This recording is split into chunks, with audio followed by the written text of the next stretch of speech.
A este director se le van los músicos en pleno concierto. Mirá lo que está pasando.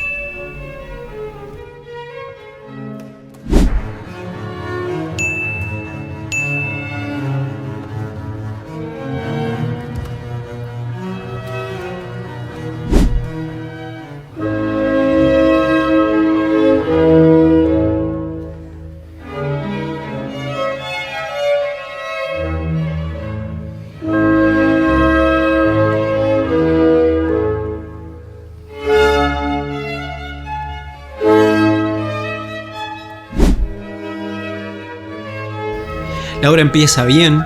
Giovanni Antonini, que es el que está dirigiendo la orquesta, y el giardino armónico, está tranquilo, está dirigiendo normal, pero de repente, más o menos en el minuto y medio de este video, se empiezan a levantar los músicos con la sala llena.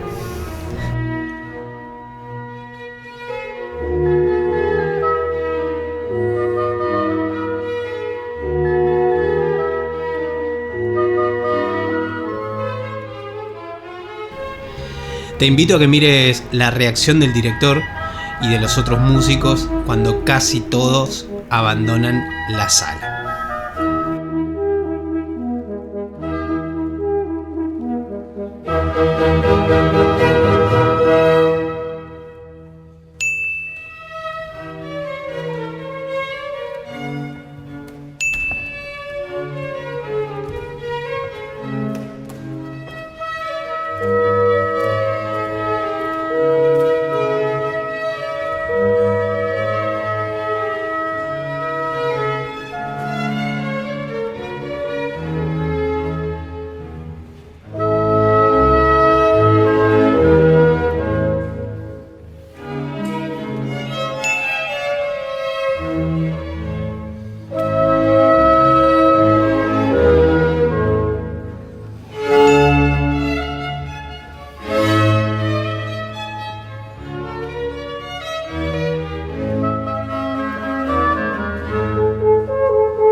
Si viste hasta el final este video, te explico un poco qué pasó, para que te pongas en contexto.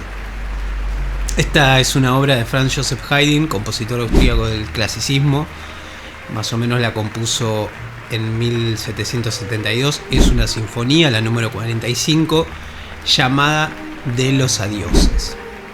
Es una composición que hizo el austríaco Haydn para, de alguna manera, protestar contra su patrón, que era el príncipe Nicolás Esterházy.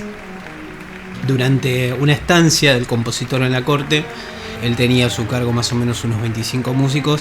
La orquesta estaba en la finca de Nicolás Esterházy, y este lugar era una finca bastante aislada, y el trabajo que se hacía ahí generalmente mantenía a todos los músicos y al propio compositor Haydn muy lejos de su familia.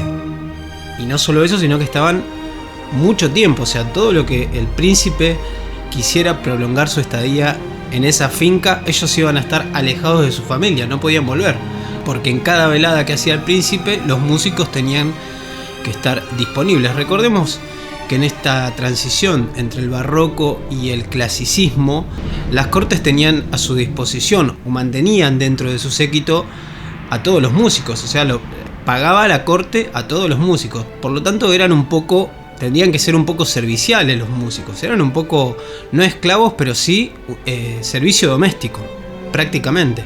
Incluso hay algunas anécdotas de Haydn diciendo que él tenía que comer en la cocina junto a los empleados comunes de la corte, ¿no?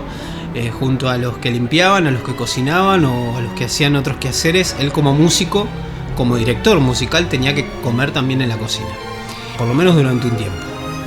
Bueno, esta sinfonía es en repudio a todo esto que estaba pasando en la finca de Nicolás Esterházy, y lo que quería Haydn y los músicos era decirle al príncipe, de alguna manera, que estaban cansados, que estaban hartos y que se querían ir a ver a su familia, que ya había sido demasiado el tiempo que estaban alejados de su entorno familiar. Entonces, lo que se le ocurrió a Haydn, como una forma bastante política, fue componer una sinfonía y decirle en pleno concierto al príncipe que ellos ya estaban cansados y que realmente se querían ir. Este fragmentito que escuchamos, que es del Presto Adagio, que es el último movimiento de esta sinfonía, la número 45, termina con este finale de manera lenta, en donde cada músico, luego de tocar la melodía, que es la melodía principal, digamos, por cada instrumento que pasa, se van retirando de la sala. En la época de Haydn, cada instrumentista tocaba su parte, apagaban la vela de su atril, recogían sus partituras y abandonaban el escenario. Al final quedaban solo 2 violines tocando con sordina. Se dice que era el propio Haydn y el concertino, que sería el primer violín, que era Luigi Tomasini. Quedaron ellos dos en el escenario porque eran a los únicos personajes, digamos, a los únicos músicos que se les había permitido llevar a la familia a la finca de los Esterházy. Según la anécdota, el príncipe entendió el mensaje y ordenó finalmente que toda la comitiva de los músicos pudiera viajar a ver a su familia. Si te gustó esta historia, seguime en el canal y nos encontramos en el próximo video para seguir contando historias de música clásica.